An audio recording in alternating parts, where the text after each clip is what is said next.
Blancas es economista del Tecnológico de Monterrey, cuenta con una maestría en competencia y regulación de mercados por la Escuela de Graduados de Barcelona, en España, y una maestría en economía por la Universidad de Toulouse, en Francia.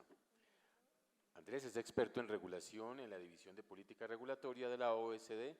Su labor se concentra en coordinar y trabajar en proyectos enfocados en mejorar la calidad de la regulación en países de América Latina y Europa. Además de la OECD, Andrés Blancas ha trabajado en proyectos del Banco Mundial y la Organización de las Naciones Unidas para la Agricultura y la Alimentación. Pero tienen situaciones completamente distintas. Entonces, una evaluación de riesgo debe partir desde la propia concepción de la regulación y de los instrumentos que voy a utilizar, ¿no? Ya después, en el número 2, cuando empiezo a desarrollar la regulación, se supone que el funcionario público debería de planear cómo la va a regular, cómo la va a implementar. Tenemos que monitorear y tenemos que evaluar. Ahí hay otro punto muy importante, el proceso de inspecciones, ¿no? Y probablemente es donde más nosotros asociamos una evaluación de riesgos. ¿Por qué? De nuevo, queremos inspeccionar a todas las empresas, no es posible, ¿no? Queremos evaluarlas en muchos elementos que probablemente ellos ni siquiera tengan incidencias, ¿no? Por ejemplo, evaluación de impacto ambiental. Por supuesto, un instrumento muy importante y muy usado en muchos países de la organización, de la OECD. Pero le pedimos muchas veces esta evaluación de impacto ambiental con un montón de componentes a la empresa que está queriendo poner una tienda de autoservicio en el centro de la ciudad, vamos a decir de Bogotá, no quiero decir que es el caso, que una empresa que tiene que talar una parte de la selva o del monte a 10 kilómetros. ¿Es posible? Pues no. Una parte ya está impactada por la mancha urbana, entonces la evaluación de riesgos es de una naturaleza totalmente distinta. Probablemente una evaluación de impacto ambiental no tendría que tener un camino idéntico al otro, menos uno que estamos implementando una planta nuclear. Entonces, tenemos que tratar igual a los iguales y desigual a los desiguales en términos de esa evaluación, ¿no? Porque si no, después nos van a salir estos resultados que no sabemos cómo vamos a interpretar, donde regulamos mal, implementamos mal y cuando evaluamos queremos atribuir ese resultado a nuestra gestión y la verdad es que luego a veces no tiene nada que ver. Entonces, dos elementos, más bien dos puntos donde la regulación, perdón, donde el enfoque de riesgos es fundamental es uno, en la creación del instrumento que estoy generando, porque ahí voy a decidir, ¿no? Por ejemplo, si hay un daño ambiental, ¿qué tipo de instrumento voy a utilizar? ¿No? ¿Voy a utilizar una regla, normas técnicas para cierto tipo de empresas?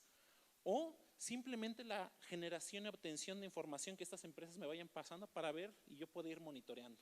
La carga administrativa no es menor. A lo mejor si quiero regular una empresa como una de la industria de telecomunicaciones que son concentrados, son empresas enormes, pues a lo mejor pueden cumplir con la regulación de forma muy sencilla. Pero una pyme, una microempresa, donde aparte cumplir con esa regulación es muy difícil, tortura, probablemente ya la estamos matando antes de que nazca, ¿no? ¿Cuál es el segundo elemento donde tenemos que tener esa evaluación y enfoque de riesgo y proporcionalidad, de nuevo van pegados? Es de nuevo en el proceso de inspecciones. Inspección / verificación, ¿no? Porque luego a veces queremos verificar cuando estamos dando una licencia para abrir una empresa, ahí tenemos que hacer una verificación para ver si la empresa, por la información que me está dando, es correcta. Y después a lo mejor tengo que estar verificando efectivamente si es una fábrica, si se está ajustando a los protocolos, a los desechos o a cualquier seguimiento que se le tiene que dar. En esos dos elementos es fundamental que apliquemos un enfoque de riesgos, ¿no? Ya no veo la presentación. Ok. Como les decía, tenemos un objetivo: efectividad y eficiencia. Pero para eso tenemos que tener capacidad institucional. Imagínense que ahorita les decimos, y seguramente muchas leyes están así, tú con 30 inspectores tienes que inspeccionar anualmente 300,000 unidades económicas que están allá afuera. ¿Es posible? Prácticamente no es posible. ¿Y qué es lo que hacemos? Tomamos decisiones rápidas. Luego a veces lo que hacemos es inspeccionar a los conocidos, a los que están cercanos, a los que están en mi localidad. Si bien ya hay muchos elementos porque la tecnología ya puede incluso permitir ciertas verificaciones o inspecciones a distancia, No es posible tener un universo. Tenemos que regular, tenemos que inspeccionar, tenemos que observar en función de la evidencia y en función de los datos. Entonces, primero lo que tenemos que hacer, pues obviamente, es generar datos. Aquí viene un ejemplo que viene en un documento que nosotros publicamos, donde, si se dan cuenta, perdón que está en inglés, tenemos negocios en distintos países de la OECD, ¿no? Por ejemplo, total de negocios, 410,000 en Austria. ¿Cuántos inspectores tenemos? De todos los ámbitos, 3,000. 3,000 para 410,000. ¿A cuántos negocios nos toca por año? Es imposible. Y muchas veces en estos países que se tienen muchos buenos mecanismos, buenas prácticas, es difícil. Imagínense en nuestros países de Latinoamérica, donde tenemos un montón de retos más. Pues no es posible inspeccionar a todos, no es posible verificar a todos, y no es posible también pasar por la misma tubería a todos los tipos de empresas que nos están solicitando realizar una actividad económica, porque eso es lo importante, el objetivo de realizar una actividad económica. Entonces, ¿qué tipos de evaluaciones que tenemos que tener? Primero, una evaluación estratégica. En el primer momento, como les decía, cuando estoy haciendo la regulación, tengo que saber qué instrumento utilizar y cómo lo voy a utilizar. Ese enfoque de riesgos es fundamental para poder ser efectivo y eficiente. Después viene la evaluación operacional, que básicamente, bueno, ya está en marcha. ¿Cómo lo voy a verificar que efectivamente están cumpliendo con la regulación? Bueno, a lo mejor hay que inspeccionar.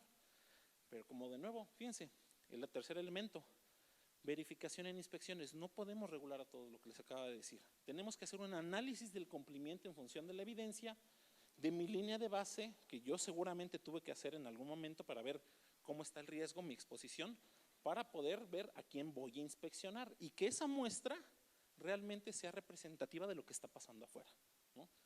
Cuando digo representativa, obviamente estoy hablando en un concepto muy técnico, muy asociado a la estadística, pero así funciona, ¿no?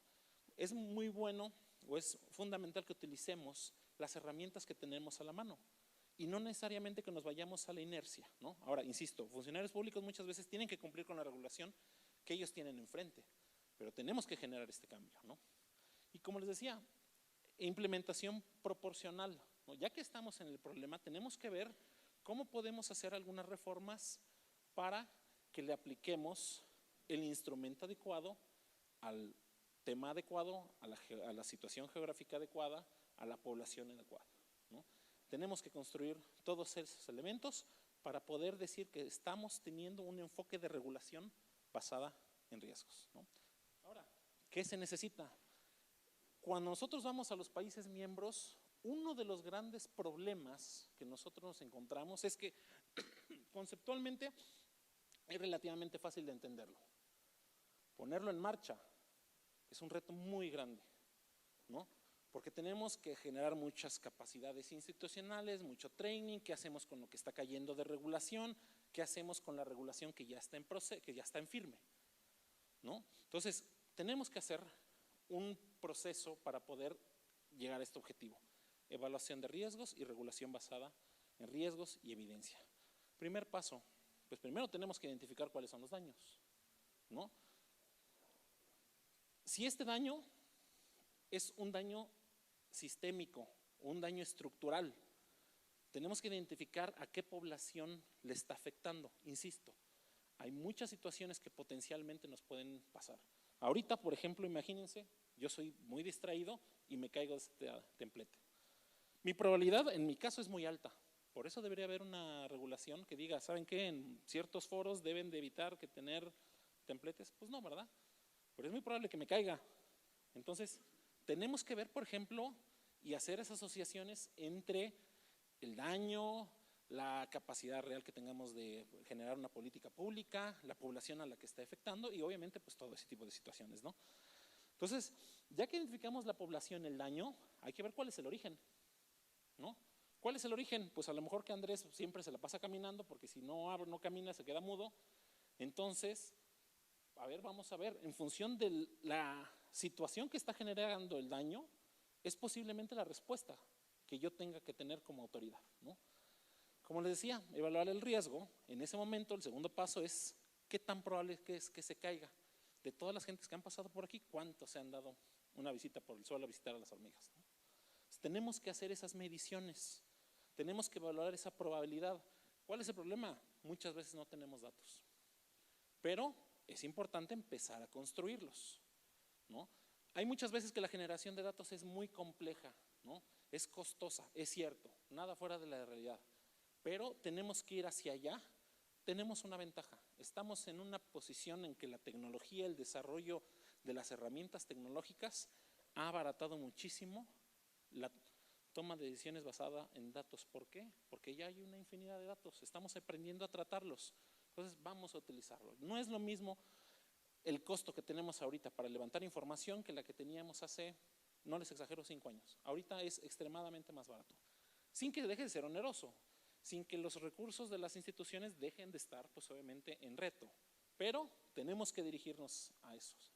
Y de nuevo, como les decía, después de que hacemos esta evaluación, tenemos que ver qué instrumentos vamos a tomar para controlar el riesgo. En mi caso y la tarima, me ponemos un anuncio que diga, por favor Andrés, no te acerques más allá de 5 centímetros, pon atención, o de una vez prohibimos que se generen estos templates. Porque si me caigo, a lo mejor demando a quien se quiera demandar. Pues no, ¿verdad? Entonces tenemos que tomar cuáles son las medidas más adecuadas, ¿no? Para que no generemos incentivos perversos o generemos más daños. Seguramente ustedes han visto muchísimas regulaciones que pueden tener un objetivo bueno, buenas intenciones, pero sus efectos colaterales muchas veces son de lo peor. Un ejemplo, ¿no? Muy discutible, pero digamos, voy a abusar de la simplicidad. En México hace muchos años se tenía un crecimiento obviamente en la contaminación ambiental y pusimos una norma de verificación, ¿no? Para controlar el medio ambiente por las emisiones de los automóviles. ¿Qué hicimos en México? ¿No? Bueno, digo que hicimos, no es que fui yo, pero soy mexicano. ¿Qué se hizo? Bueno, se puso una regla que decía que tenías que parar tu automóvil una vez a la semana, no lo podías utilizar. ¿Qué pasó algunos años después? Aumentó el número de automóviles. Antes había un automóvil familiar, probablemente, ¿no? Digamos en promedio, o estaba muy cerca de uno por familia. Después se incrementó. Entonces, ¿realmente contribuimos? No, contribuimos al desarrollo de una industria. Está bien, qué bueno, pero no contribuimos al desarrollo de mitigar el riesgo ambiental por las emisiones, ¿no? Tenemos que controlar ese riesgo. Entonces, tenemos que ver cuáles son las medidas que son efectivas tanto ahorita, en el corto, mediano y en el largo plazo. Y en el mediano plazo evaluar para ver si continuamos con ellas. Y en el largo plazo, pues por supuesto, evaluar de nuevo, ¿no? Entonces, esas medidas son muy, muy importantes. Y aquí de nuevo, nos sucede muchas veces del lado de las instituciones.